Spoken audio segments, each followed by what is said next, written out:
Hey, everyone. Anthony Fantano here, internet's busiest music nerd. Hope you are doing well. Thanks for tuning in on YouTube to this exclusive live interview we did on Twitch. Check out our Twitch page. It's linked down below with Portland's own Aminé. How are you doing, dude? I'm great. I was mid burp when you said that, but I'm great. Well, you just dropped the deluxe edition of your latest full-length LP, Limbo, that came out earlier this year, the standard edition.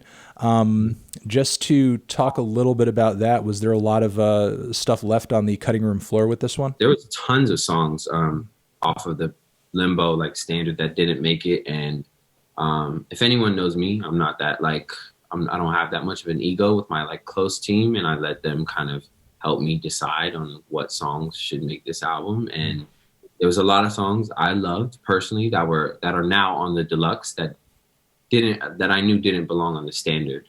So I'm just giving everybody kind of the songs that I loved on this deluxe. There are some, extras obviously with the deluxe edition, but it's interesting to hear you talk about just how many more there could have been. And it seems like the philosophy for a lot of artists these days is to just pack the record with as much stuff as you possibly can. And if you've got like 20 to 30 tracks on there and you're just racking up as many streams as possible off of it, like all the better.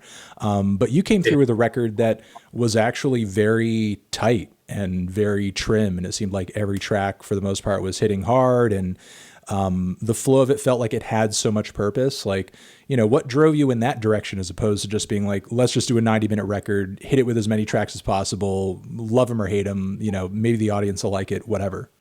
Yeah, I think great recognition too. Appreciate that. But yeah, for me, I just wanted to make sure that the songs that I loved really got the attention that they deserve and weren't kind of overlooked by this. Like when I personally see a 30-track title, it's really hard for me to consume. You know what I mean? So this isn't a mixtape. This is an album. So I really wanted to make sure we kept it in that sweet spot of like 45 minutes. And that was the goal I had always had since 2 years ago when I was working on it. So yeah, I just had that time in mind, and I was very critical and strict with it. And I wanted to make sure we sat under it. They say the first time is luck and the second time's a pattern. Now that this record is out, it's been well received, it's charted. Do you feel like kind of a weight coming off of your shoulders, and you feel like even more confident in what you're doing, and it's sort of like, something you can keep cycling and keep going and driving forward? Yeah. I mean, if there wasn't a pandemic, everything you just said would feel completely correct. Everything musically, I had accomplished, what I wanted. I think the fact that it withstood a pandemic is a testament to something. Yeah, no, man, I appreciate that a lot. I mean, trust me, when I heard the pandemic was going to last longer than a couple weeks, early on in March, I was like, oh yeah, I'm not putting out this album anytime soon. I was like, this is not the time. And once time went on and we kind of knew that, things aren't going to end, I was like, let's put it out. But for me, to your first question, to be completely blunt and honest with you, I'm not in a great mental space. You know what I mean? I just feel it's for an artist, like when you work really hard to put an album together, the thing that makes it feel like it's actually successful is when you get to see like 1,000 kids at a show scream those words back at you. I can't even explain that like angelic feeling. You know what I mean? So it's like such a stamp of confirmation that you did a good job when you do a tour and it's sold out and the fans are reacting to it. You're meeting them after the show. There's just so many things that go on with the tour that feel, make you feel like your music is legitimate or good enough, So sitting at home really hasn't done the best for me personally, just the way I feel. And I'm just being honest. I don't want to sound like ungrateful at all. Because I know every artist right now, especially independent artists, this is a tough time. You know what I mean? We make most of our money as artists through shows. Yeah, I feel great. Limbo is doing exactly what we wanted it to do, but mentally and personally, I'm just in a different place. Talking about your personal state right now, you know, does your age kind of play into that at all? Because, you know, not trying to like date you or anything like that, but I'm just sort of noting that it's been quite a while since like your debut mixtape came out, and you know your sound and your mental has evolved quite a bit since then. Do you feel a lot more mature than you did when you dropped that initial tape, and how do you feel like that's manifesting in your music at this point? Yeah, man. I mean, I'm only 26. You know, Yeah. I still got a lot of time on my hands. But to answer your question, I definitely have grown a lot since my first album, Good For You. I first came into the industry and music in general with that album with a big single. You know what I mean? So it was a lot of pressure for me to um, make a good album, and that's all I was worried about. You know what I mean? I was never thinking about like legacy or touring or anything. I was just like, okay, I have this single that everyone loves. Now I need to really make an album that connects with people. And, you know, now as an artist who's past that point, my worries have completely changed. And yeah, I've definitely matured and grown into thinking about legacy and thinking about a lot of other things, you know? So I hope that answers No, the question. I think so. You know, have you also given much thought or spoken much in terms of this really interesting line that you creatively ride, and also just in terms of like the way that you function business wise in the industry, where you sort of seem to be simultaneously straddling the underground and the mainstream? You know, it's like things that are trendy, but simultaneously stuff that is a little left field. You know, you've got Young Thug on the project, but simultaneously, like you're working with Unknown Mortal Orchestra. You're doing stuff with Injury Reserve, which, like, you know, personally, as somebody who's been a fan of them for a while and reviewed their early stuff before a lot of people were, like, it's just been devastating so long to me that like they haven't been getting as much attention as they should have gotten. You know, but for someone like you to come through and just be like, yeah, like these guys are doing something great. It seems like you simultaneously just have an ear to what's going on in the mainstream and the underground, and that kind of embodies itself in your music in a really seamless way. And you know, is that intentional? Honestly, not intentional for you guys, for just the public. I'm just, you know, I'm from Portland, Oregon, so I come from like a really random area. So my music, I guess, palette is I have hood shit I love listening to and real gutter rap shit, and I have tons of indie shit I love listening to. I swear to you, I've never even like thought like, oh, people are gonna think I'm super cool because I did a Thug feature and a UMO thing. I'm just like, I met with you, Ruben from UMO for sushi, and he ended up being a really cool guy, and we built a relationship for like 2 years, and we were good friends, and we were like, hey, this song could be cool on that album. I think for me, it's never been like a thought out process. We just kind of have realized when it comes to music, especially for any artist who's coming up, it's I wouldn't think too hard on things like that. I would just make sure you're picking what you genuinely like, and you're working on stuff you genuinely want to work on. So that's kind of how I go with those features. And to speak on IR, those guys are beyond talented. They know how I feel about them, and they know that they're one of the best rap groups out here. I just really think their next album is gonna be crazy. So yeah, I'm excited for that as well. Yeah, no, I'm looking forward to it, and I definitely want to talk, you know, about the featured track you did with them a little later in the conversation. You know, this seems like a really simple question, but I think it's probably going to have a complicated answer. But do you feel like at this point artistically, do you have a sound? Do you feel like you have a sound at this point? Because personally, as somebody who's been listening to your stuff for a while, I know when I hear your voice right away. You know what I mean? But in terms of like where the song is going to go or what style it's going to be, it is always going to be a surprise. Is it kind of your intention to keep people guessing as opposed to just kind of giving them exactly like the same thing again and again and again, but kind of a different version of it? Yeah, I've just never I've never been a fan of like whenever it's like, yo man, I wish Aminé would get back to doing yellow on Good For You. I'm like, yo, that you'll never get that again. You know what I mean? And that's super intentional for me because it's like a lot of what I saw some interview, and I forgot where I saw it or what happened, but an artist said something that like the fan isn't attached to the music, but they're attached to the time and what their experience was with that music. So it's not, so an artist should never be influenced by them saying, you need to get back to that, or you need, you know, for me, it's always been like evolution. I want people to, you know, when they want to feel good on a summer day, you throw on Good For You. When you want to, when you're riding the bus, you throw on Limbo, whatever it is. I want every album to kind of have a different feeling. And, you know, some of my favorite artists like Kanye West have kind of done that, you know, within their careers. And I wanted, you know, I knew from the start, I wanted my discography to feel, you know, like you got a lot out of it. Yeah. I don't think I have a sound. Yeah. Specific sound. I think I have like a voice that people recognize. Yeah. So I mean, you know, kind of going from there, have you already set maybe some ambitions for record number 3 in terms of like what you might want to try or where you might go, or, you know, ground that you might break in the process of that? Or is like the pandemic and everything kind of slowed that down and you're not even in a mind state to even start thinking about that right now? Actually, I did have a couple ideas of where we're going, and I had like a little kind of 2-week camp that we did in like a house with a lot of my close friends and producers.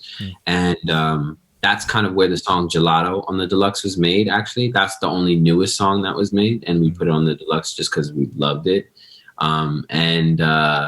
Yeah, I have a good idea, but for now I'm kind of not rushing it because I don't need to. You know, the pandemic's kind of slowing everything down. But for me, I'm just making sure that whatever we put out next is bigger and better. So, yeah.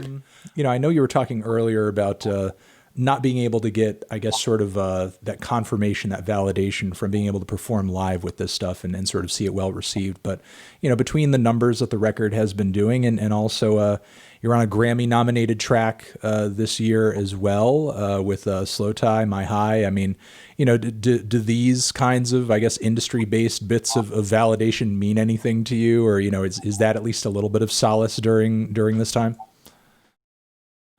It definitely helps. Like, I'm not gonna lie to you. I feel great about stuff like that. And then I wake up the next day and remember everyone's going through a horrible time. So it you know, the good feelings last for a couple hours and they feel great. And of course, being nominated for a Grammy is like the coolest thing. We really celebrated that. That was something that is amazing, but it doesn't confirm whether I'm a great artist or anything to me. I've met a lot of artists that have accomplished a lot more than I have, and they have never won a Grammy. And I didn't even think about that, you know, just being a fan of that artist. And for them to tell me to my face that they don't care about it and they're fine with it while they have sold out like stadiums, I'm just like, hey, you know, focus on the music. And that's kind of all I want to put my thoughts on, I guess. Given those thoughts, you know, I mean, were you at all wrapped up in any of the controversies about the nominations this year in terms of, you know, Weeknd snub, or even like this really weird progressive R&B category that they developed that seemed to just kind of further the problem of, I guess, Black artists and artists of color not being able to cross over effectively into the pop field or the general field, you know, even though, again, for example, The Weeknd like made one of the biggest pop records of the year. I mean, like I texted Abel right away after that. I was like, this is ridiculous, because it, just like you said, one of the biggest pop records of the year, and that not being nominated was shocking to me personally. And I didn't even make the song. I was just like, what's going on? But yeah, I mean, for me, it's not like I've lost hope, but you know, just like how it is for us Black artists in any music that we make, whether it's rock or whatever, I always feel like we're going to be marginalized and pushed in the direction of, you know, R&B and hip hop. And I don't think that's fair to the artist who's making the music. You know, the R&B category literally had not one woman in it. And there was so many like crazy R&B albums dropped by women this year. So there's a lot of things that, you know, need fixing, but it's also like, I don't know how to solve those issues. So it's, for me, it's just, I'm just sitting here, you know, a little frustrated, and, you know, all I can do is support the artist and listen to their music and stream it. And, you know, I just go about my day because I don't know what to do. I don't want to sound depressing, but, you know. Speaking a little bit more about some industry related stuff, I know for a time you had done some stuff, like some behind the scenes stuff for Complex Media. Is that the case? Yeah, I used to intern for Complex one summer. Well, I mean, you know, assuming that, you know, your interest in that sort of thing kind of lasted, you know, longer than that span of time, has any of that, I guess, time that you spent on maybe kind of the publishing or like the writing side of the industry, does that inform at all, you know, kind of the way that you present yourself as an artist, you know, having maybe a bit more of an idea as to how certain things may be perceived, written about, tweeted out on social media, so on and so forth? I know that you have a background in marketing as well. I mean, do you feel like this adds to your ability to, you know, succeed as a commercial artist? Because I mean, as anyone who does what you do knows, I mean, you know, there's the creative side of it, but then there's also like the literal selling it, pushing it, and making money off of it side too. Yeah, I definitely think everything that I have done, whether I liked it or not, really, really helped me. You know, I didn't love school at all. Like, I hated it, but I know that some of the assignments that I had to do and some of the things I had to accomplish really, really helped me in the career that I'm in now, I guess. And yeah, I don't know how to put it. I think for me, pushing it in the marketing side of being an artist is what being an artist is. Like, I don't call anyone with like like good music, but like horrible marketing and horrible like sense of how to use the internet. I don't know how to explain it. I think that isn't necessarily like the best version of an artist in 2020. You know what I mean? I feel like an artist, there's so many things that are required of an artist now versus 20 years ago. You need to be personable. You need to be whatever it is. I can't list all the things, but I definitely feel like all the things I worked on in the past really, really helped me now, just because I was like, yo, they don't want to listen to my mixtape. Okay, cool. So like, maybe I shouldn't like approach everyone begging them to listen to my mixtape, and just make a really good song that's undeniable and then get in that way, maybe, you know? So I had a lot of no's to my face early on in my career. A lot of people thought like, yo, this guy's an industry plant. Like, how the fuck did he come out of nowhere, like, with this hit, da da da? And for me, like, they don't even, like, a lot of people who judge in that sort of way, no diss to them, they don't really know the hustle it took for me. Really, it was like 4 years of trying to figure out my music and mixtapes that got taken off the internet, and you know, trying to rebrand myself. And everyone goes through that, you know. No artist cannot tell you they had to like take down their old mixtape that was horrible, you know. So yeah, I feel like everything's a learning experience. Yeah, the whole industry plant like argument and mindset is really difficult, because if you enjoy the music, you enjoy the music. And, you know, regardless, like, even if you did come up in an organic way, if you then sign with a major, like, you're an industry artist at that point. So I mean, at what point you enter the industry, does it really even matter? Yeah, I mean, you know, it is what it is. I feel like when you make something from scratch and you put it out and it does well on its own, and then labels are kind of wanting to sign you after that, that's like so far from an industry plant. That's a person who worked hard to get, you know, where they're at. And, you know, I think a lot of people don't necessarily see like the dozens of artists every year, which, I mean, maybe I have more exposure to because I'll get them promoted toward me, of, you know, the many who are signed right out of the gate. They put out a record and it flops. You know, I think a lot of people don't necessarily understand that being on a label means that you'll be automatically successful, or that the red carpet will be rolled out for you wherever you go. And it's just not the case. Not the case of, no. Let's talk about a little bit of some of the content of the record, some features and other various things that I've been wanting to pick your brain about. For one, I love the slow tie appearance and inclusion on this thing. I think it's one of the major highlights of the LP. And do you feel like at this point, as a result of this track and many other things, I mean, you could even talk about UK drill having a renaissance in New York in a way. Do you feel like this is a marker of the American hip hop scene becoming more internationally minded in a way? I mean, for a long time, hip hop's been a global thing, but the US scene has been very into what it's doing, and it hasn't really had to be any other way because everybody else is just watching what it's doing. But now it seems like there's almost like a competition and, creative minds coming out of other countries. And now it's sort of time to kind of pay attention to that.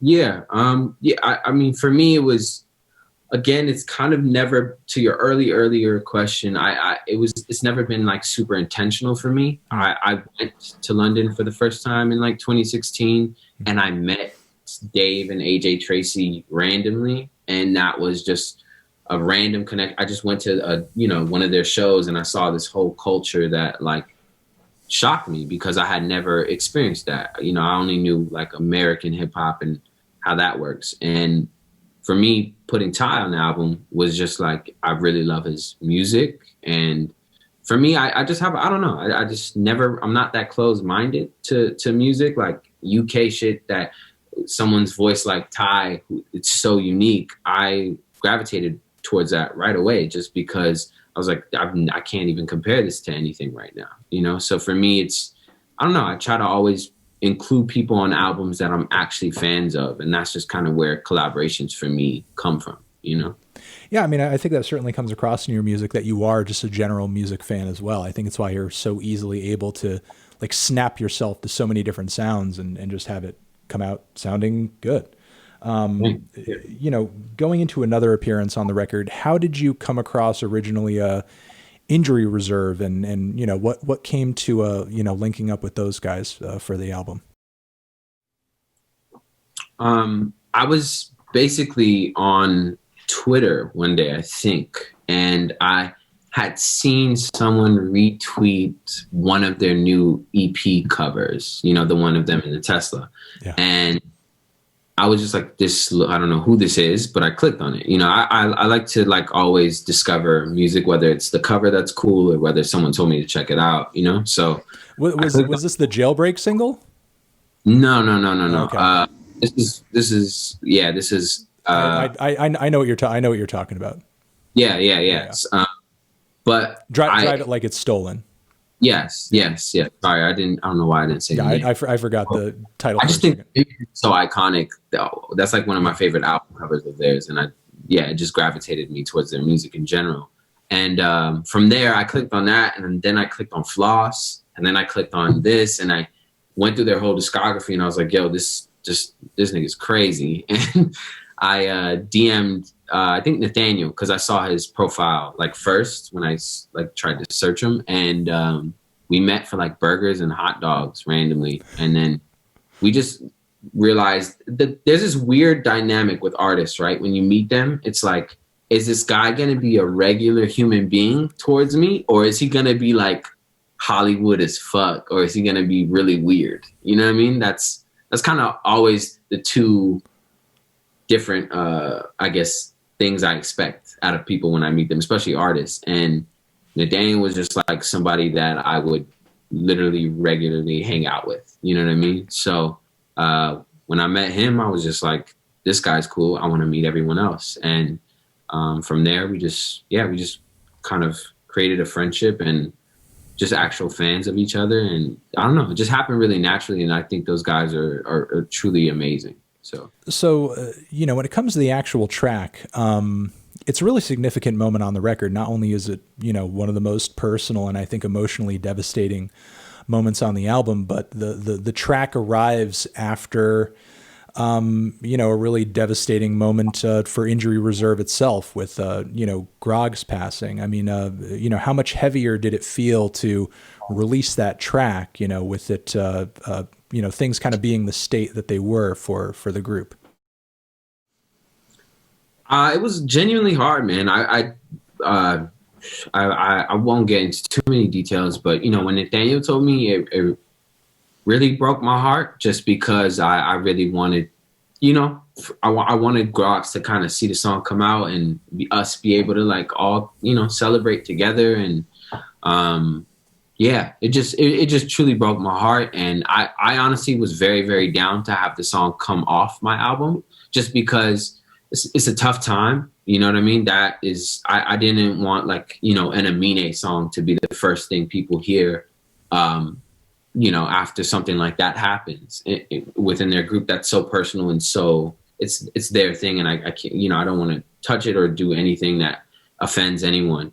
So I asked for their permission and they said it was cool and they would really want it to come out. So I was like, great. Like, this makes me feel much better. And, yeah, it's devastating. And this year has been fucking terrible. I can't even lie to you. It's things like that too that don't even like let me really, I can't enjoy the success of this album. It doesn't really matter to me, just because, the people that had really helped me put it together can't be here with me to enjoy it.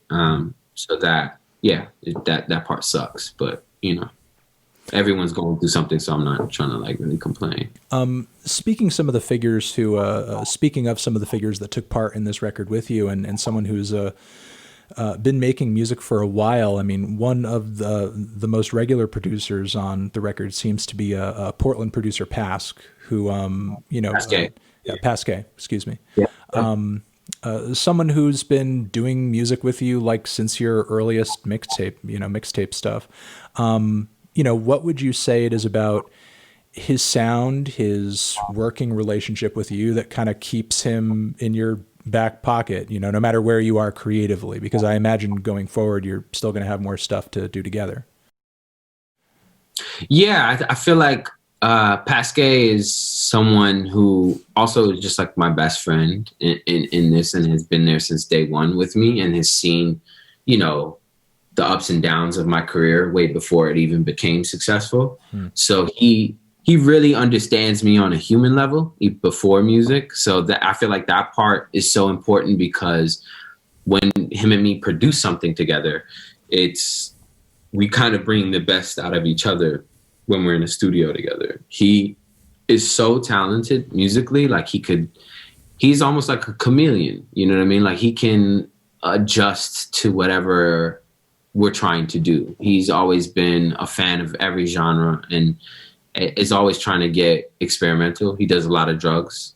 So he knows, he knows, he actually would love that I said that, but he knows me. And that is something that is like so priceless that I'm really lucky to have. And I think every artist, you should be helping to produce yourself, of course, but if you could find that person to really help you mold your sound and help you really mold your ideas, that it makes the music 10 times better. Just because Boy Wonder could send me a beat and Irv could add strings to shimmy the way he did and make it better. You know what I mean? So the music can always get better, and if you have somebody there to really help you executive produce it and make sure you can accomplish the crazy ideas you have, then you're set, So having like a working relationship with someone and almost like a past with somebody is sort of more valuable, as opposed to, I don't know, if Hit Boy's on the phone tomorrow and is like, I want to do an entire album for somebody. And, it's like, I kind of prefer for it to be you. Yeah. I mean, for me, I would be like, yo, like I would love to do one with Hit Boy, but I also would include Pasque. You know what I mean? He's always going to be included in everything I do. So, yeah. Just to remind you guys, we're going to be taking some viewer questions for Aminé. You can use the tab down below to submit yours before we start throwing those at him. And we'll be taking a few from chat as well. Before we go into that, I just wanted to ask you, and I know you've spoken to Death about this, but Portland is not exactly the place where people like look for new rappers to, kind of come through and kind of break into the charts and, make as much noise as you have, but, and yet you've been kind of successful doing that. What is it about the city and the hip hop scene there that people don't really get? Or do you feel like this lack of knowledge of it, and I guess sort of appreciation and focus on it, do you feel like that's resulting in people missing something? Repeat just the last sentence for me again. I didn't really understand. Yeah, with the lack of attention generally that the Portland hip hop scene gets, do you feel like the press and fans generally are kind of missing out on something? Is there talent there that people aren't hearing as a result of looking to other cities instead that I guess are more popular, I guess more go to? Yeah, I think that also has to do with kind of the history of the way Portland is perceived around the world outside of Portland. When I walk down the street and I tell someone I'm from Portland, the first thing they say is Portlandia, or like, like hipsters and flannels and things like that, and coffee. And that's great. That is Portland to an extent, but there's a whole other side that gets ignored, that gets pushed to the side, that gets gentrified, that gets, there's a whole neighborhood that doesn't get spoken about, and the Black community in Portland is there and very strong, but also kind of worked against, you know what I mean? The city, early on in my career, I tried to, like any indie artist would try to do shows. I would try to do shows at Portland State University. I would try to do shows at any venue, anything I could do. And hip hop shows regularly got shut down by the police in Portland just because they're like, oh, this isn't indie rock, this isn't country. Okay, yeah, like stop these shenanigans and let's like stop this hip hop show because everyone's Black. So it's like Portland has this beautiful side to it that doesn't get spoken for. And when I came into this industry, I try to shout where I'm from very loud because I want people to understand there's a million other people, like me in the city who are waiting for their shot and waiting to, be in, do this whole music thing and make it a serious career and be on the charts and be successful. So, Portland has talent and it's just kind of on the cusp of getting there right now. To kind of dive a little bit more into what you were saying, it sort of seems like, I know it's weird for someone like me to be saying this, but it seems like there's almost like, and I'm sure you could break this down even further, but there's like two major different types of like racist white culture. You could have sort of like the Trump voter waving the Confederate flag everywhere and so on and so forth. But then there's more like the get out types where it's sort of like, I voted for Obama like twice and so on and so forth. But yet, it's like, but I don't want your hip hop show anywhere near my house. So, we'll make sure that the police shut that down. And that's Portland for you, because we're considered a very liberal state and so liberal, and Portland is a place to move. But it's like Oregon is like one of the most racist states by far in America, and Black people weren't allowed in that state not too long ago. So I think you put it well. I didn't even know that was a part of the state's history, that there was sort of like a block. I didn't even know that was a thing. No, that was a thing. Oh, very okay. much. All right. I think we'll jump into some viewer questions now. Thank you so much for coming through and just being as talkative as you've been up until this point. Oh yeah, no worries. Hold on, I'm sort of sifting through a few of these more troll questions right now. Okay. Somebody wants to know, and a lot of these asks are usually pretty general. And there are a lot of creative types who watch a lot of my reviews and check these streams as well. Someone's asking if you have any advice for up and coming artists. That's a Mahosi 01. General advice for up and coming artists who may be sort of on a more independent incline as you were. Yeah, I mean, during these times, the stuff I would usually say wouldn't help. I mean, everyone's stuck inside. So, sure. Yeah, I mean, I feel like my biggest advice, honestly, would just be to really put out your music and don't be so critical of it. I think a lot of people do this thing now. So I did it as well, where we want to be perceived as cool as an artist when we first come out. So we try to make sure we only have like 1 or 2 posts up on our Instagram, and it seems like we're up and coming. But I think the more content you put out, especially because everyone's living in their phones right now, it's the best thing you can do. Just keep putting out your ideas and you know, try to make sure you have a team around you who really supports you and people you can trust to help you handle the things that you need. Just because if I'm an artist, I mean, I did it and it was really fucking tough. But if you're an artist and you have to like produce, direct, do all this stuff for your own career and you don't have like a friend or two helping you out, it becomes much harder, and you just kind of become less focused on the music. So, yeah, just make sure you have a team around you and just keep putting out music. Don't be afraid, you know, of what people think. Fuck what people think. So that's my advice. Janik Minaj wants to know what you've been doing during your downtime during the pandemic. Are there any hobbies that you're sort of indulging in to keep yourself sane during all of this? Yeah, man. Personally, I'm really proud to say when I was in 3rd and 4th grade, I won a ribbon in chess, you know, because I was on the chess team. So I've been playing a lot of chess recently because I watched Queen's Gambit, and it kind of influenced me to get back into it. So the other day I was playing like Buddy and a couple other people, and I kicked their ass, you know what I mean? So I'm doing really well, and, you know, pray for me. Hopefully I get better at it.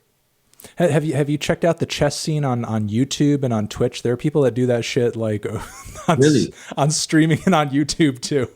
I didn't know that. I've just been on chess.com and I've been practicing on my own board recently. So, bro, you know, there's I don't have a Twitch, so there's playbacks and competitions and live chats and everything. So I mean, if you're looking to brush up, there's quite a bit out there. Yeah. So that's pretty interesting that that's been a part of your life for so long. Yeah, pretty interesting, I guess. So from Jas with Love wants to know, can you, because I know you've spoken about this before, but can you go a little bit more into how Andre 3000 has sort of influenced you as an artist? You know, especially considering, I guess, maybe this recent weird thing that was going on with Young Thug and I guess sort of like this ongoing weird narrative where it sort of seems like there has to be some kind of tension between new artists and older artists, and, you know, one has to disrespect the other or whatever. But I don't know, you almost seem like, in a way, kind of a bridge, you know, somebody who is a part of a lot of these newer sounds, can work with newer artists, but simultaneously, like, the fact that you appreciate, you know, a lot of artists that kind of broke ground and made huge waves over the past 30 years, you know, you wear that on your sleeve creatively too. Yeah. Andre and Outkast, just like in general, have influenced me because at a time when I was a kid, I was consuming a lot of like G Unit and Rockefeller albums. And my idea of hip hop and rap, and even lyrically, was to be very braggadocious and be very, very witty with your lines. And that was my whole kind of thought process when it came to hip hop. And when I first listened to Outkast when I was like 12, I was like, what the fuck is this? You know what I mean? Like it completely brought me into this, I was submerged into this world that I had never kind of experienced. So that's kind of where my influence from Andre came from. It was just like the creative, the album artwork, the fucking music, the way dude could not sing like, you know, like Whitney Houston, but he was singing his ass off. And that for me was like, okay, well, this kind of music thing has really no boundaries and you can do whatever you want. So for me, they just kind of, they influenced me a lot. And when I was like, I think when I was like 10, in the Love Below, like actual album packaging, there's like this one photo of him with like these two bad bitches, and I think they're showing like their titties or something in it, and I cut it out and I put it in my drawer, and I would just look at it from time to time because I was a sick child, and my mom, you know, I didn't want her to catch me looking at that. So yeah, that's just a fun little fact with Love Below. Thank you, Andre.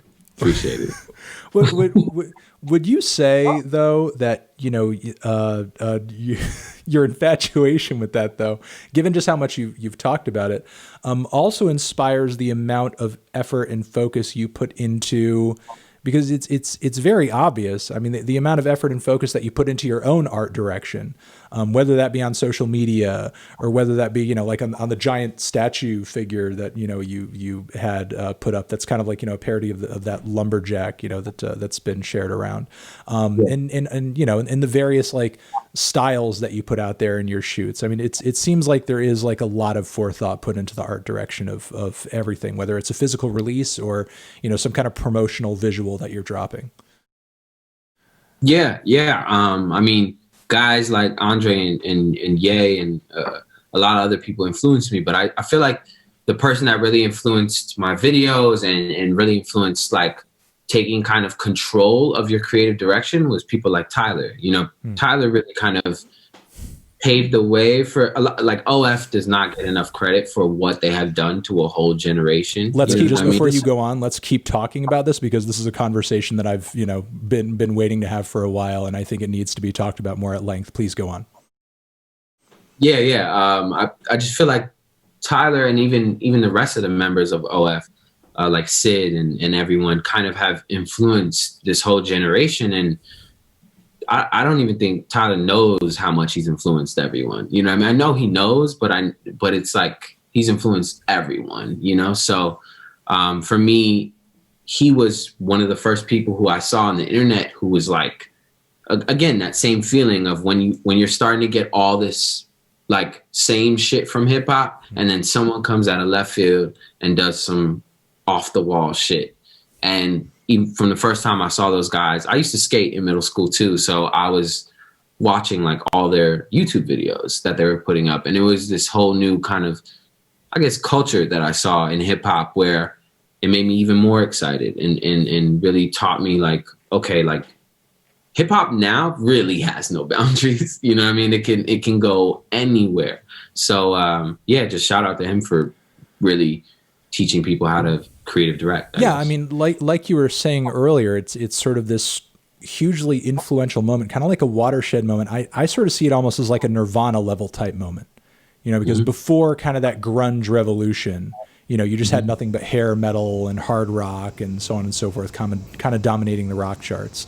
And another artist that I interviewed recently, Kieran J. Callanan, he talked in an interesting way about the way other artists influence him and how, you know, when you hear someone do something that's kind of weird or groundbreaking or different, it almost kind of gives you permission to do that too or push further. I see sort of, you know, Odd Future's influence kind of like that, because, you know, it's not necessarily something that manifests itself musically all the time, because I think most people, objectively speaking, if you go back and you listen to a lot of those early tapes and early records and stuff, they're pretty rough around the edges. But Odd Future still came through with an ethos and a style and, you know, a do-it-yourself kind of attitude, and that has like completely transcended and like rippled out even further than I think a lot of the early music has. You know, if Tyler's making music that is going to withstand the test of time, I think it's the stuff he's putting out most recently. But if there's anything that's going to potentially last even longer than that, it's the attitude and the ethos that Odd Future kind of came onto the scene with, like during those early days. Yeah, definitely. I kind of agree with everything you're saying. Yeah, I mean, sorry, I've just been like dying to talk to somebody about that because, you know, but genuinely, like when I see it online, I'm like looking at someone's creative direction. I'm like, okay, you're clearly an Odd Future fan. Like, you know what I mean? So it's like, for me, I don't think they publicly get that credit enough. You know what I mean? So whether it's the what is it, the Rock and Roll Hall of Fame or whatever it is, you know, they deserve that. You know, I mean, you know, even looking at like, even looking at how omnipresent a brand like Lyrical Lemonade is right now, like sometimes, you know, as I love Cole Bennett's stuff, but sometimes like the color palettes and like the sets and stuff do remind me of like some of the, you know, Odd Future music videos, like early on, you know what I mean? You could say that about my videos as well, Oh, too, sure. though.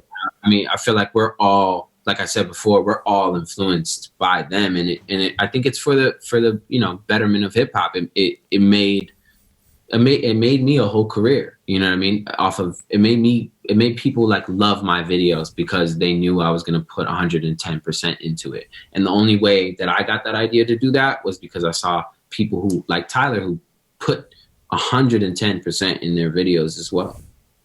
So yeah.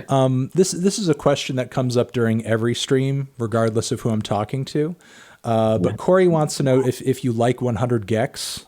Are you into 100 Gex? Oh yeah, Dylan Brady. I actually got like a beat from Dylan Brady and Parker like a year ago that I was working on. I just never finished it, but 100 Gex is pretty crazy. You know, I think it sort of speaks to the boundaryless sort of, you know, state that hip hop is in right now, that, you know, not only do you have the ear to the ground, you know, in terms of like, you know, Gex and Dylan Brady stuff, but, you know, the fact that like Rico Nasty was going hyper pop on like her new record as well. Hip hop is in such a weird boundaryless state, as you said, you know, I mean, and as a result of that, I mean, do you see yourself at some point waking up in the morning and doing a rock album? I don't know. What the fuck? I have a lot of songs that people have never heard or will maybe never hear, but I have like a lot of different songs. I've, you know, tried to do different genres just because I'm bored and I was high as shit and I was like, let's make a punk song, you know, like just cause. But yeah, I feel like, but stuff like that, like songs that that I make that like suck and will never hear the light of day, you know, will never see the light of day. I feel like, are good for me, you know, for an artist, because it helps me realize, you know, just like my songwriting. I might make a punk song and it might be trash, but there might be like one lyric from it that is like so good that I'll like just put in another song, you know? So I think it's smart for any artist to be experimental, even if it never sees the light of day. You know, going back to a larger question around something we touched down upon a little bit earlier in terms of like Pasque, and you've made some, you know, allusions to the team who you work with and you know, are sort of there behind you as you're doing stuff like recording new stuff, dropping new records. I mean, how large is this, you know, group of people who you work closely with, and how important is it for you to, I guess, kind of have a team around you to kind of either keep you grounded or give you perspective? I mean, I say we and team and stuff like that a lot, but it's only like 4 or 5 of us. that's fine. That's totally fine. I mean, well, I mean, yeah, that's certainly enough. I don't want like an independent artist seeing this and being like, oh shit, I need like 20 people. I need to keep 20 people on the payroll. Yeah. Yeah, like it's not that serious. You know, everything's pretty DIY now. So it's like I have 4 or 5 people who I really, really trust. And 2 of them are just like my best friends who I just play music for and get their opinions on. My manager, Justin Lehman, and Pasque have been kind of with me since the start and have watched me, you know, grow and really have guided me and kind of been like, if this is bowling, they've been like my bumpers, you know, just trying to get me to get a strike every time. So they've always, you know, made sure I'm not making dumb decisions. I tell all my closest friends, like, yo, if this shit sounds really bad, tell me it sounds really bad. You know, like I have no, it's all good. Like I think life is short and an artist's career can go down the drain like that. So it's best to be kind of realistic with where you're at in your career always, just because it'll help you strive for more, rather than being delusional and thinking you're Drake, because I'm not Drake. So, you know, I think it's just keeping it real with yourself and realizing you just need a few people to really help you accomplish your goals. You know, I mean, speaking of Drake and, you know, your future potential past this point, I mean, is it your ambition at this point to I guess, kind of grind on this music thing until you kind of reach that, upper echelon type level where you're like in the 0.001% of music of all time? Or do you see yourself creatively like branching out into other lanes, whether that be visual stuff or other types of art direction or clothing, so on and so forth? Because there are certainly a lot of artists that kind of take that direction too. Yeah. For me, it's honestly both. Like I can't sit here and lie to you and say like, yo, I just want to make albums and I don't really fuck what people think. And I just da da da. I want to, I genuinely want to be a legend, and I genuinely want to make sure my music lasts forever. And I make classic albums that are undeniable. And a goal of being a top, echelon artist is one of mine. So for me, there's of course like a bunch of film stuff I really want to do in my career, and definitely where I'm going to be branching out to. But I will always definitely be trying to give it like my full effort when I make an album, eMoney 630 asks a pretty interesting question.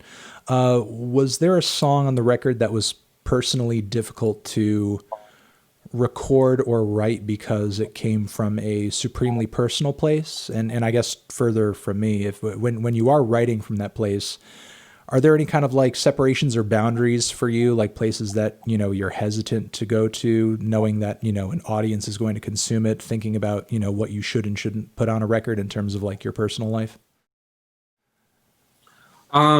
Yeah, I feel like writing songs like Mama was really hard for me, just because not because it was hard to put that type of story on paper, but it was just hard for me because I really wanted it to be good. And I knew if you're going to make a song about your mom, like that shit has to be undeniably good. The verses have to be good. They have to keep a fan who's listening to this, like they have to know who your mother is at the end of that song, and know what's going on in your life. So for me, it was definitely hard to write that song. It took me I think I wrote like 10 verses to that song, and that never saw the light of day.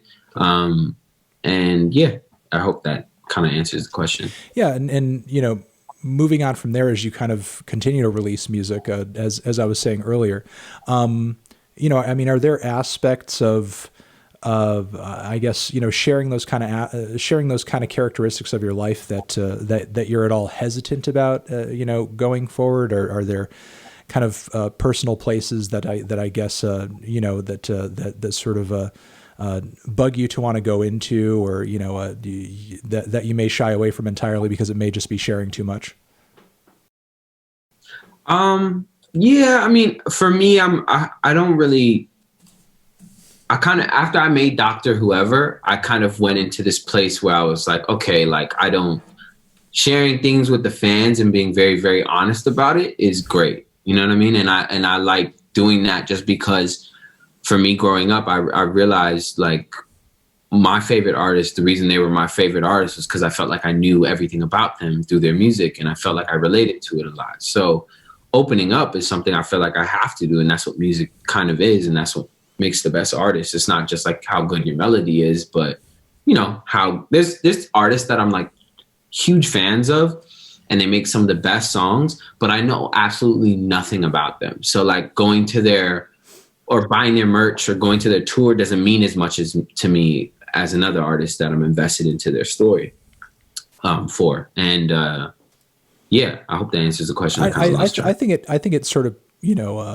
puts an interesting thought out there, because now that you're kind of on the other side of that fence where you're putting out some personal tracks and you're making music and you've got the fan base, now you're kind of having that experience where there are people out there who feel like in a way they know you, but maybe sort of like on an intimate level, like they don't really, so is it sort of weird being on kind of the other side of that fence at this point?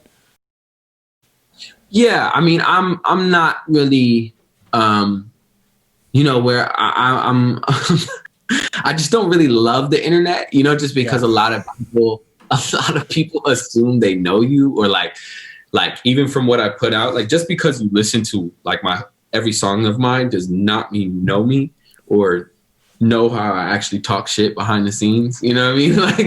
Like it's, you know, me and my friends, I try to just keep some things private just between me and my friends, because that's what keeps my sanity. Like if everyone knows everything about me and I'm on like Instagram live every day, like I don't think there's any you know, mystery behind the music. And now when I hear your album, I'm gonna be like, yo, like you said you had a red car. I only saw you had a blue and yellow one. What do you mean? Like, you know, like I don't want fans trying to act like they know me just because they know me off of the internet. I want to make sure there's at least a little bit of distance, because I think that's healthy for the super fans and for me, because it creates this like if I see a person every day, I'm never gonna miss them.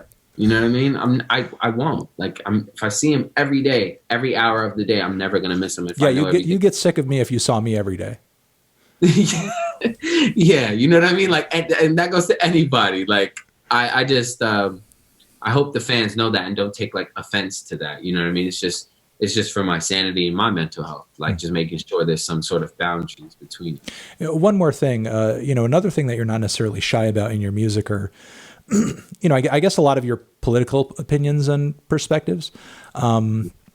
But, you know, they smooth out into a lot of what you say really nicely. I mean, you know, are you kind of consciously making this effort to, or are you aware of, you know, kind of this balance of putting your thoughts and ideas out there and making critiques and making points while simultaneously not trying to be too preachy or sort of like shove anything onto the audience necessarily?